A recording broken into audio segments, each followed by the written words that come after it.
નમસ્કાર, ન્યૂઝ બુલેટિનમાં આપનું સ્વાગત છે। હું છું પંકજ શર્મા। શરૂઆત મહત્વપૂર્ણ ખબરથી। અમદાવાદના એએમસી કર્મચારીની નકલી ટોળકી પકડાઈ છે। એએમસી કર્મી ખોટી ઓળખ આપનાર ગેંગનો પર્દાફાશ થયો છે। એએમસીના જેકેટ પહેરીને ક્રેન લાવ્યો અને બીએસએનએલ ડંક ખોલી કોપર વાયરની ચોરી કરતા હતા। કોઈને શંકા ન જાય તે માટે એએમસી વાળા રેડિયમ જેકેટ પહેરી અને રોડ પર ટ્રાફિક મેનેજ કરાવતા હતા। રોડ પર ખુલ્લામાં જ બીએસએનએલ ડંક તોડીને કોપર વાયરની ચોરી કરતા હતા। लगभग 7 लाखના કોપરની ચોરી કરી હતી। બીએસએનએલ કોપર વાયરની ચોરી કરતી હાઈટેક ગેંગ આખરે પોલીસના સકંજામાં આવી ગઈ છે। વાસણા પોલીસે આ ગેંગને રંગે હાથે ઝડપી અને 4 આરોપીઓની ધરપકડ કરી છે। 8 થી વધુ લોકોની ટોળકી દ્વારા કોપરની વાયરની ચોરી કરવામાં આવતી હતી। વાસણા પોલીસે રવિકાંત શર્મા, વિષ્ણુ યાદવ, જાતેશ યાદવ અને રાહુલ ભરવાડને પકડીને જેલ હવાલે કર્યા છે। આ ટોળકીમાં અન્ય સભ્યોની પણ શોધખોળ ચાલી રહી છે। તો અમદાવાદમાં એએમસી કર્મચારી બની અને આ નકલી ટોળકી જે છે એ કોપરના વાયરોની ચોરી કરતી હતી। વધુ માહિતી મેળવીએ સંવાદદાતા ઋત્વિજ સોની જોડાયા છે। ઋત્વિજ, આ જે ગેંગ છે એ કેટલા સભ્યોની હોઈ શકે છે અને અત્યાર સુધીમાં તેમણે બીજે ક્યાં ક્યાં આ પ્રકારની ચોરી કરી છે? પંકજ, આરોપીઓએ અત્યાર સુધીમાં અન્ય કોઈ જગ્યાએ ચોરી કરી છે કે કેમ તે અંગે પોલીસ દ્વારા વધુ કાર્યવાહી અને તપાસ શરૂ કરવામાં આવી છે। પરંતુ જે પ્રમાણે હાલ જે આરોપીઓની ધરપકડ કરવામાં આવી છે તેમની પૂછપરછમાં લગભગ 8 થી વધારે લોકો હોવાનું પ્રાથમિક તપાસની અંદર જાણવા મળી રહ્યું છે। આ જે આરોપીઓ હતા તે એએમસી ના કર્મચારી હોવાનો જે ડોળ કરતા હતા અને તે પ્રમાણે જે કોપરના વાયર હોય તેની ચોરી કરતા હતા। જે રેડિયમ જેકેટ હોય છે તે એએમસી ના કર્મચારીઓ જે રીતે પહેરતા હોય છે તે રીતે પહેરીને ટ્રાફિક મેનેજમેન્ટ કરતા હતા। હાલમાં આ સમગ્ર મામલે વાસણા પોલીસ દ્વારા ગુનો દાખલ કરીને વધુ તપાસ શરૂ કરવામાં આવી છે। આરોપીઓની પૂછપરછ કરવામાં આવી રહી છે। કેટલા સમયથી તેઓ કાર્યરત હતા, કઈ કઈ જગ્યાએ ચોરી કરતા હતા, તમામ બાબતોને લઈને હાલમાં જે વધુ પૂછપરછ કરવામાં આવી રહી છે। જી ઋત્વિજ, આભાર માહિતી આપવા માટે।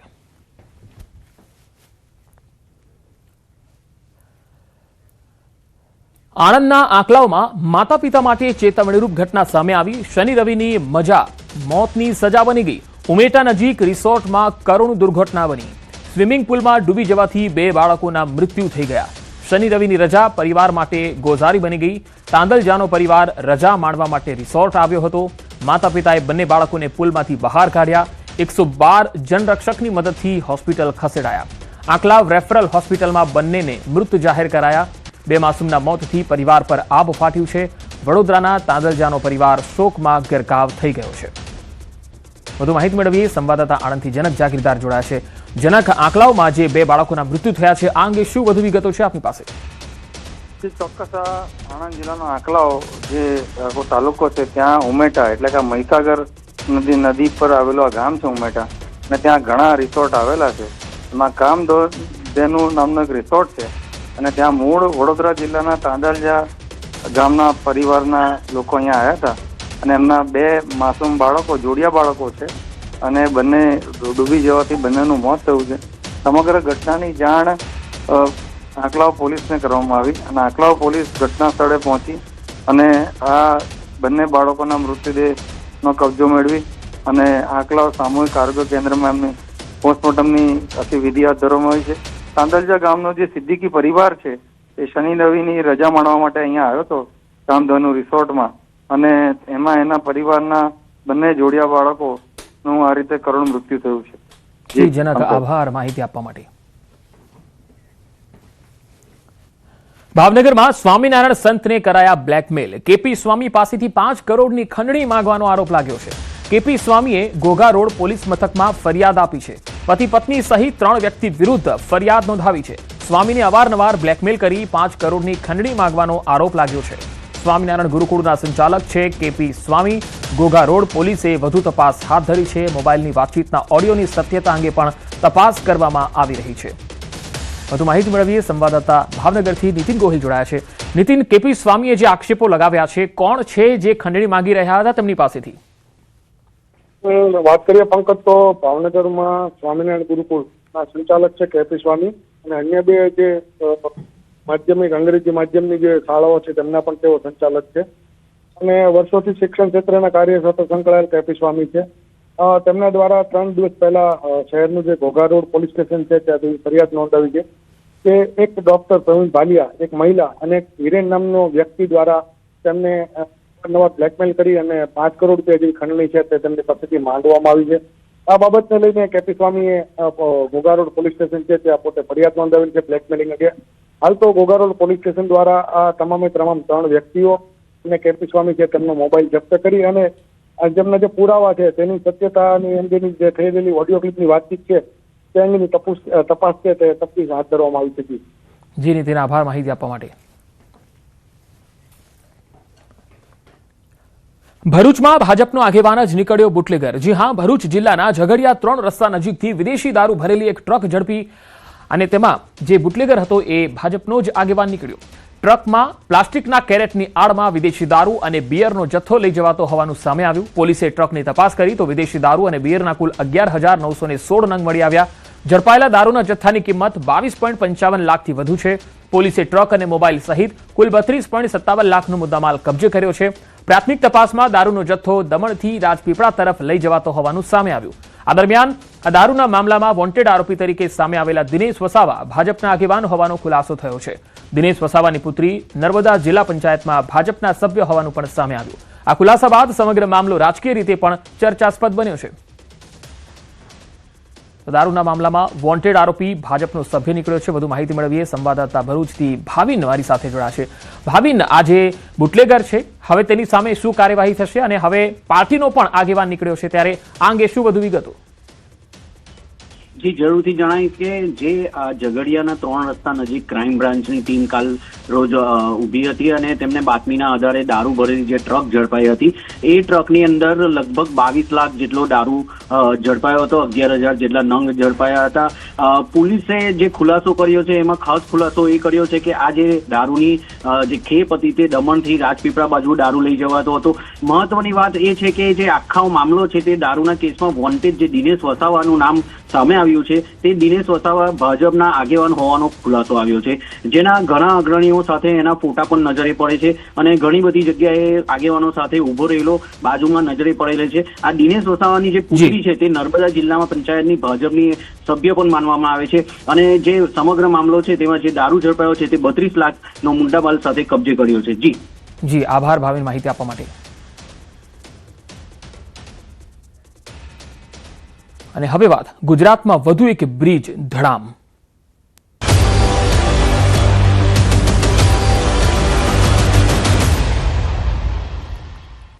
ખેડા જિલ્લામાં વધુ એક બ્રિજ તૂટ્યો છે. ઠાસરામાં આવેલો આ બ્રિજ ધરાશાયી થઈ ગયો છે. ચિતલાઓથી સદપુરાને જોડતા આ બ્રિજને અચાનક ધરાશાયી થવા પાછળનું કારણ હવે તપાસનો વિષય બન્યું છે. બ્રિજની નીચે પિલ્લરનું ધોવાણ થયું. ગંભીરા બ્રિજની દુર્ઘટના બાદ બીજો બ્રિજ ધરાશાયી થયો છે. 1 વર્ષમાં આ બીજો બ્રિજ ધરાશાયી થયો છે. બ્રિજ નીચેના પિલ્લરની આસપાસ ધોવાણ થઈ જતા આ ઘટના બની છે. 2 ગામને જોડતો આ બ્રિજ અચાનક ધરાશાયી થતા ગામનો સંપર્ક તૂટ્યો છે. મહી કેનાલમાંથી વધારાનું પાણી નિકાલ માટેની કાંસ ઉપર હતો આ બ્રિજ. સદનસીબે આ ઘટનામાં કોઈ જાનહાનિ થઈ નથી. સવારે 10 વાગ્યાની આસપાસ આ ઘટના બની. તંત્ર દ્વારા વહેલી તકે વૈકલ્પિક વ્યવસ્થા કરવામાં આવે, નવો બ્રિજનું નિર્માણ થાય તેવી સ્થાનિકોની માંગ છે. પણ સવાલ એ છે કે બ્રિજના પિલ્લરની આસપાસ ધોવાણ થતું હતું તો તંત્રને તેની જાણ કેમ ન થઈ? બ્રિજની સમયસર તપાસ અને જાળવણી કેમ ન કરવામાં આવી? વધુ માહિતી મેળવીએ ખેડાથી સંવાદદાતા ઉમંગ મારી સાથે જોડાયા છે. ઉમંગ, જે રીતે ગંભીરા બ્રિજની દુર્ઘટના બની ત્યારબાદ વહીવટી તંત્રએ બાકીના બધા જે બ્રિજ છે એની તકેદારી લેવા માટે રાતોરાત કાર્યવાહી કરી હતી. તો શું કારણ છે કે 1 વર્ષમાં આ બીજો બ્રિજ ધરાશાયી થયો? શું વહીવટી તંત્રને તેની જર્જરિત હાલત વિશે કોઈ ખ્યાલ ન હતો?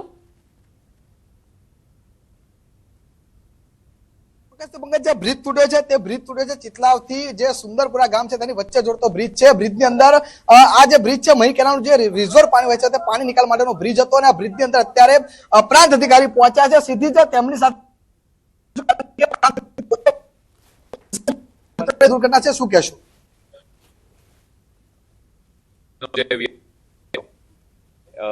એ અત્યારે નીચેથી માટી ધોવાણ થઈ ઇરોઝન થવાને લીધે થઈને અત્યારે બેસી ગયેલ છે, તૂટી ગયેલ છે. એમાં આરએનબી તરફથી એમને આજથી કરવામાં આવી છે બ્રિજ માટેની.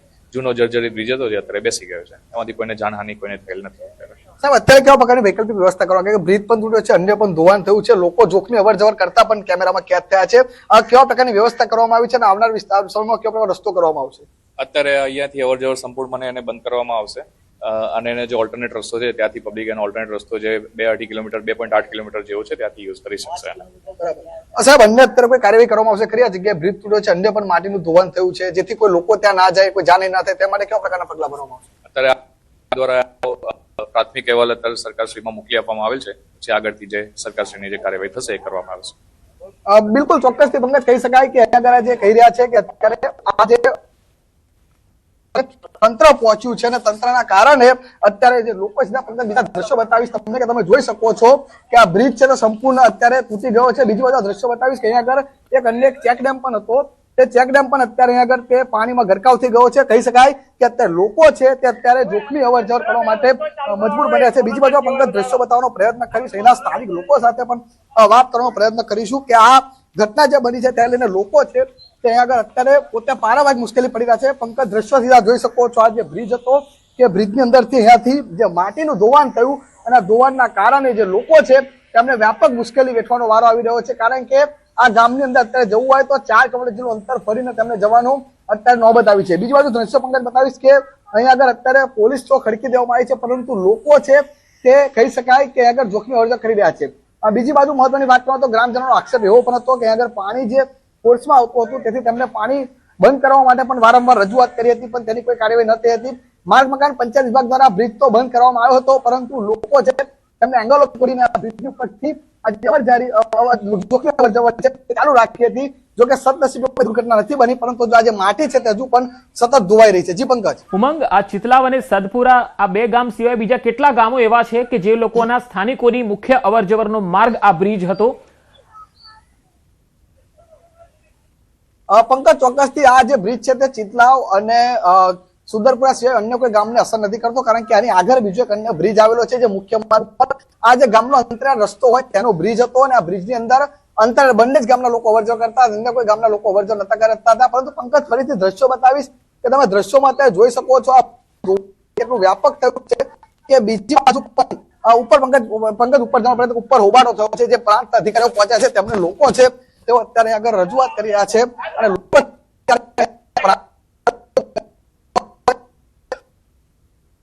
બંધ થયો છે. સીધા દ્રશ્યોમાં જોઈ શકો છો અત્યારે લોકો છે તે રજૂઆત કરી રહ્યા છે અને તેના કારણે વ્યાપક નુકસાન થવાની ભીતિ આવી છે. જી પંકજ. જી, ખાસ પ્રાંત અધિકારી જ્યારે ઉમંગ કહી રહ્યા છે કે બ્રિજ જર્જરિત હતો, તો શું વહીવટી તંત્રએ એની જાળવણી માટે કોઈ કેર નહોતી લીધી? કોઈ પ્રકારની ટીમ અહીંયા તપાસ માટે પહેલા મોકલવાની જરૂરિયાત ન મહેસૂસ થઈ? બિલકુલ પંકજ, ચોક્કસથી માર્ગ અને મકાન જે પંચાયત વિભાગના જે અધિકારીઓ હતા તેઓ પણ આગળ પહોંચ્યા હતા અને તેમના દ્વારા બ્રિજને બંધ કરવામાં આવ્યો હતો, પરંતુ લોકો જે કહી રહ્યા છે કે વારંવાર અમે રજૂઆત કરી હતી, સ્વાગતમાં પણ રજૂઆત કરી હતી, પરંતુ કોઈ પણ પ્રકારની તકેદારીના પગલા ન ભરતા લોકો છે તે અત્યારે ઉગ્ર જોવા મળી રહ્યા છે. અને આગળ તમે જોઈ શકો છો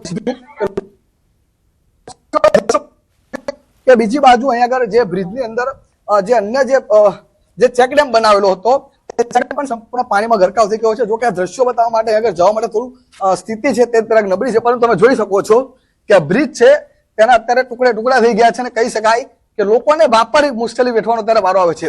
બીજી બાજુ આ ગામમાં જે પીવાની પાણી જે પાઇપલાઇન હતી, જે પીવાનું પાણી પૂરું કરતી હતી, તે લાઈન પણ તૂટી ગઈ છે. એટલે કહી શકાય કે આ જે સુંદરપુરા ગામ છે ત્યાં લોકોને પાણી પણ અત્યારે પીવાનું નથી મળી રહ્યું. તેઓ લોકો અત્યારે વાત કરતા તમે પંકજ જોઈ શકો છો અહીંયા આ ચેક ડેમ બનાવેલો હતો, તે ચેક ડેમ પણ સંપૂર્ણ ગરકાવ થઈ ગયો છે. જી પંકજ. ઉમંગ, સ્થાનિક લોકો છે તેમની સાથે વાતચીત કરવાનો પ્રયત્ન કરશો, તેઓનું શું કહેવું છે? પંકજ બિલકુલ ચોક્કસથી અત્યારે સ્થાનિકો સાથે વાત થઈ. સ્થાનિકોની એક જ વાત કહેવી છે કે અહીંયા આગળ અત્યારે તેઓ આ સમગ્ર બાબતે વારંવાર રજૂઆત કરી હતી, પણ તેમ છતાં કોઈ પણ પ્રકારના પગલાં નતા ભરવામાં. આગળથી વધુ પાણી આવવાના કારણે જે ચેક ડેમ છે તે પણ સંપૂર્ણ પાણીમાં ગરકાવ થઈ ગયો છે. કેટલાક સ્થાનિકો કાકા કેવા પ્રકારની મુશ્કેલી? હજુ કશું જ નહીં. હજુ આગળ જોવા તો તમે બધી જમીનો ધોવાણ ગતી રહી અને કોઈ છો ને કરવું એ કોઈ પત્તો જ નહીં કોઈનો. કાકા કેટલા દિવસથી સમસ્યા? આ સમસ્યા તો કેટલી જાહેરાત કરી, 1.5-2 વર્ષથી જાહેરાત કરી કરતા કે આવશે એમ. અત્યારે કેવી મુશ્કેલી પડે છે? અત્યારે જો 250 જેટલો છોકરો સ્કૂલમાં આવે, પછી પશુપાલકો દૂધ લઈને આવવાનું, આ બધા 65% પબ્લિક ખેતરોમાં રહેશે. અત્યારે આપવું જ કેમનું બધા? બરાબર, બહુ મુશ્કેલી પડી રહી. મુશ્કેલી એટલે આવવાનું જ કેમનું બધા? આ ભણવા બાળકો સ્કૂલમાં જ કેમનું આવવાનું? પેલા બિલકુલ પંકજ, ચોક્કસ કહી શકાય કે સામે ગામનું જે પરો વિસ્તાર છે ત્યાં ખેતી કરવા માટે લોકો જતા હોય છે અને તેમને આવવા માટે અત્યારે પારિવારિક મુશ્કેલી વેઠવાનો વારો આવ્યો છે. 250 જેટલા બાળકોને પણ હવે 3 કિલોમીટર જેટલો ફેરો પડવો પડશે. એટલે કહી શકાય કે આ બ્રિજ તૂટવાના કારણે લોકોને પણ વ્યાપક નુકસાન થયું છે. જી પંકજ. જી ઉમંગ, આભાર માહિતી આપવા માટે. તો સવાલ અહીંયા એ છે કે બ્રિજના પિલરની આસપાસ ધોવાણ હતું તો તંત્રને તેની જાણ કેમ ન હતી? હવે તપાસ માટે ટીમ અહીંયા પહોંચી છે, પ્રાંત અધિકારી પણ પહોંચ્યા છે. સવાલ એક છે અને ગંભીર છે કે 1 વર્ષમાં આ બીજો બ્રિજ ધરાશાયી થઈ ગયો. બોધપાઠ તંત્રએ લીધો છે કે નહીં, આ જ મોટો સવાલ છે. સુરતના અમરોલી ઇન્ડસ્ટ્રીઝમાં એમ્બ્રોઇડરી કારીગરોના હોબાળાનો જે મામલો સામે આવ્યો છે. રવિવારની રજા સહિત પડતર પ્રશ્નોને લઈને મોટી સંખ્યામાં કારીગરો રસ્તા પર ઉતરી આવ્યા અને હડતાળ પર ઉતરી ગયા. પરિસ્થિતિ વણસે તે પહેલા પોલીસે સ્થળ પર પહોંચી ભારે સમજાવટ કરી મામલો થાળે પાડ્યો હતો. પોતાની વિવિધ માંગણીઓને લઈને કારીગરોએ હોબાળો કરતા થોડો સમય માટે તણાવની સ્થિતિ સર્જાઈ હતી. પરિસ્થિતિ વધુ વણસે તે પહેલા પોલીસે સ્થળ પર પહોંચી કારીગરો સાથે વાતચીત કરી. કારીગરોની માંગણીઓ અંગે લેબર કમિશનર સહિત સંબંધિત વિભાગ સુધી રજૂઆત કરવાની ખાતરી આપવામાં આવી.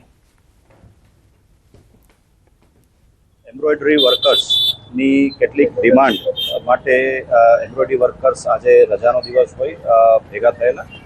પોલીસ વિભાગ દ્વારા તેમને સમજાવટથી હાલમાં મામલો થાળે પાડવામાં આવેલો છે.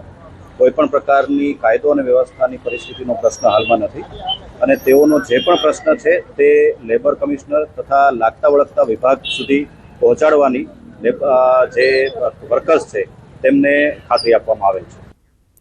વધુ સમાચારો પર નજર કરીશું. હાલ રોકાઈશું એક વિરામ માટે.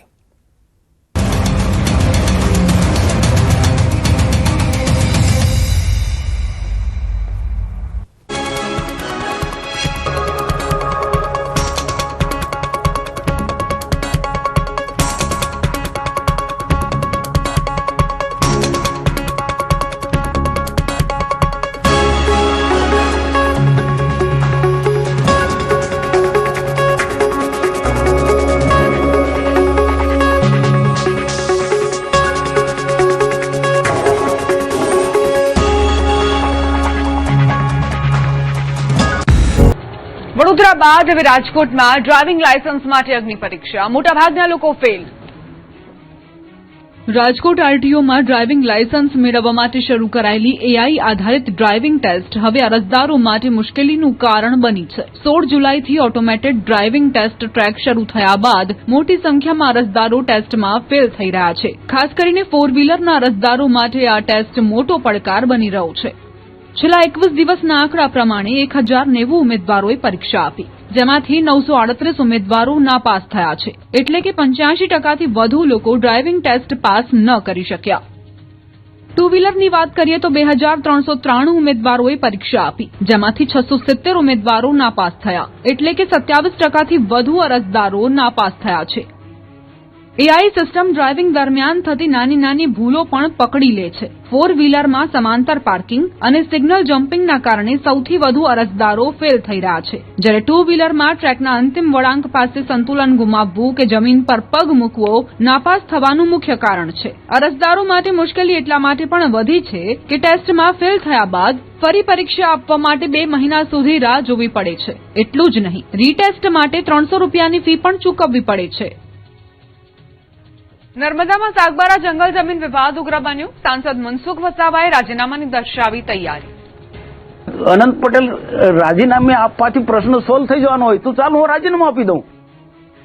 સાગબારા ઉમરપાડા વચ્ચેનો જંગલ જમીનનો વિવાદ વધુ ઉગ્ર બનતો જોવા મળી રહ્યો છે. વિવાદ મુદ્દે ભાજપના સાંસદ મનસુખ વસાવા ફરી એકવાર ધરણા પર બેસી ગયા છે અને ન્યાયની માંગણી કરી રહ્યા છે. અને આ વખતે તો તેમણે કોંગ્રેસના ધારાસભ્ય અનંત પટેલને પણ આડે હાથ લીધા. તેમણે અનંત પટેલ પર પ્રહાર કરતા કહ્યું કે મારા રાજીનામાથી જો સાગબારા જંગલ જમીન વિવાદ ઉકેલાઈ જતો હોય તો હું રાજીનામું આપવા તૈયાર છું. મહત્વનું છે કે અગાઉ અનંત પટેલે દાવો કર્યો હતો કે ભાજપના નેતાઓ આંદોલનનું માત્ર નાટક કરે છે. આ મુદ્દે મનસુખ વસાવા લાલઘૂમ થયા હતા અને કહ્યું હતું કે મારી સરકાર હોવા છતાં હું આદિવાસીઓના હક માટે સરકાર સામે લડી રહ્યો છું. અગાઉ પણ આદિવાસીઓના હક માટે ધરણા કર્યા હતા અને રાજીનામું પણ આપ્યું હતું. એટલું જ નહીં, તેમણે પ્રતિ આક્ષેપ કરતા કહ્યું કે કોંગ્રેસ અહીં રાજકીય રોટલા શેકવા માટે આવી છે અને તેમના કેટલાક આગેવાનો અને વનકર્મીઓ વચ્ચે સાઠગાંઠ હોવાના પણ આરોપ લગાવ્યા.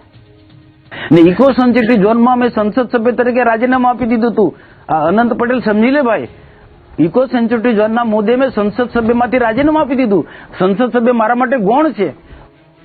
બીજી તરફ ભાજપ આગેવાન લીલા વસાવાએ પણ ઉમરપાડાના આદિવાસીઓના વિરોધ અંગે પ્રતિક્રિયા આપી. તેમણે કહ્યું કે અમારી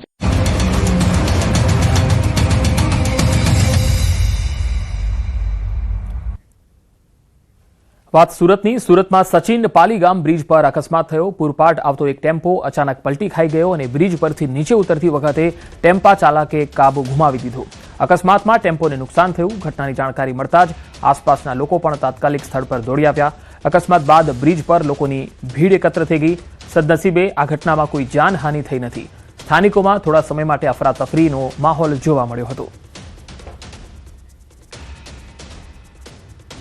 સેલવાસના નક્ષત્ર ગાર્ડન નજીક દમણગંગા નદીમાં સેલ્ફી લેવા અને ફોટા પડાવવાની લહાયમાં સગીરા ડૂબી જતા હડકાંપ મચી ગયો. પરિવાર સાથે નદી કિનારે ફરવા આવેલી કાજલ કુમારી ફોટો પડાવી રહી હતી. તે સમયે પાણીમાં તે તણાઈ ગઈ હતી. હાજર લોકોએ બચાવવાનો પ્રયત્ન કર્યો, પરંતુ સગીરા પાણીમાં ગરકાવ થઈ ગઈ. ત્યારબાદ પોલીસ અને ફાયર બ્રિગેડની ટીમે કલાકો સુધી શોધખોળ હાથ ધરી.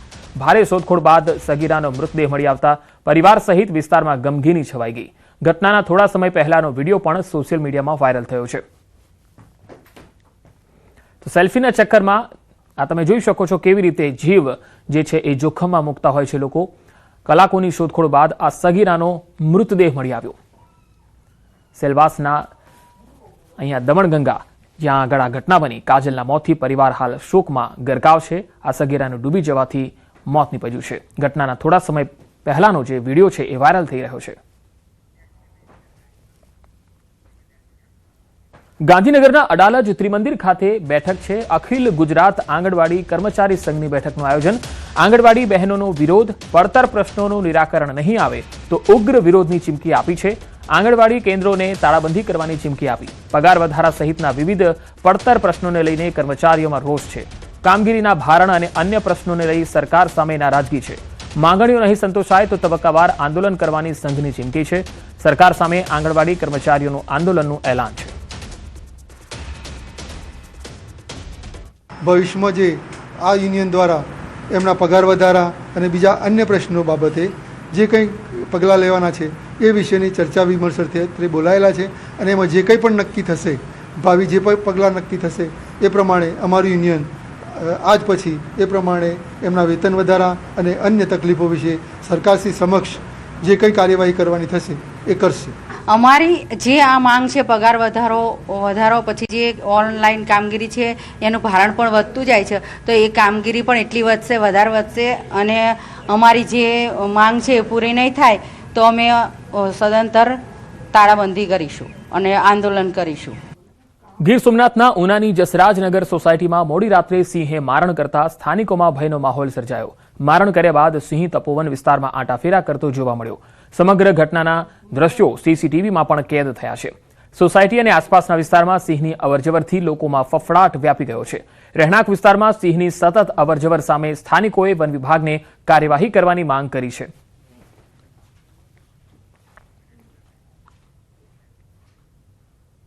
વડોદરાના પાદરાના મુજપુરમાં રક્ષાબંધન પૂર્વે હૃદયદ્રાવક ઘટના બની. રક્ષાબંધન પૂર્વે જ ભાઈ બહેનના મોત. મંદિરે દર્શને જતા ભાઈને વીજ કરંટ લાગ્યો. ભાઈને બચાવવા દોડી આવેલ બહેનને પણ વીજ કરંટ લાગ્યો હતો. કરંટ લાગવાથી ભાઈ અને બહેનનું કરુણ મોત થયું. રક્ષાબંધન પર્વ ટાણે જ એક સાથે બે યુવાન સંતાનોના મોતથી મુજપુરના રેલેપુરા વિસ્તારમાં શોકનું મોજું છવાઈ ગયું છે. બંને મૃતદેહોને પોસ્ટમોર્ટમ અર્થે પાદરા સામૂહિક આરોગ્ય કેન્દ્ર ખાતે ખસેડાયા છે. પાદરા પોલીસે અકસ્માતે મોતનો ગુનો નોંધી તપાસ હાથ ધરી છે.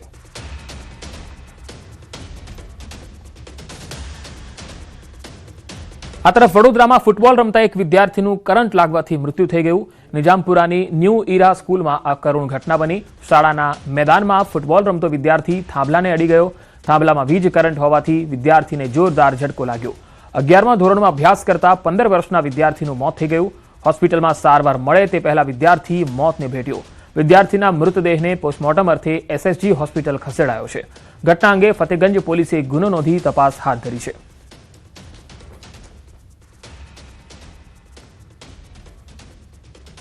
વડોદરાના મકરપુરામાં ટ્રક ચાલકનો આતંક સામે આવ્યો. ટ્રક ચાલકે યુવતીને લીધી અડફેટે. યુવતી પર ટ્રકના આગળ પાછળના વ્હીલ ફરી વળ્યા. ચાલીને જઈ રહેલી યુવતીને અડફેટે લીધી. ટ્રક ચાલકે જોયા વગર જ વળાંક લેતા યુવતીને કચડી દીધી.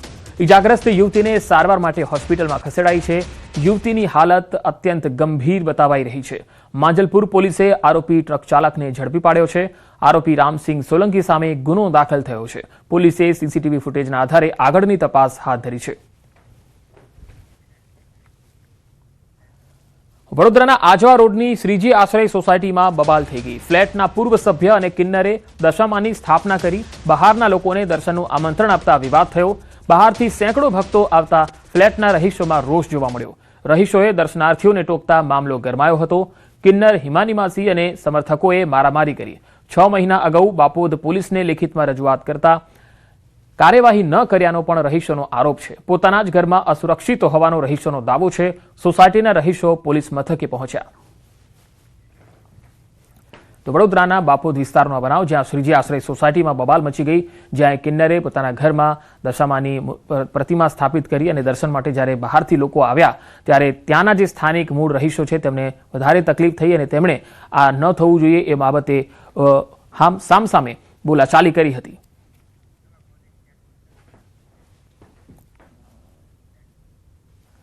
તો આ બુલેટિનમાં અત્યારે આટલું જ. નમસ્કાર.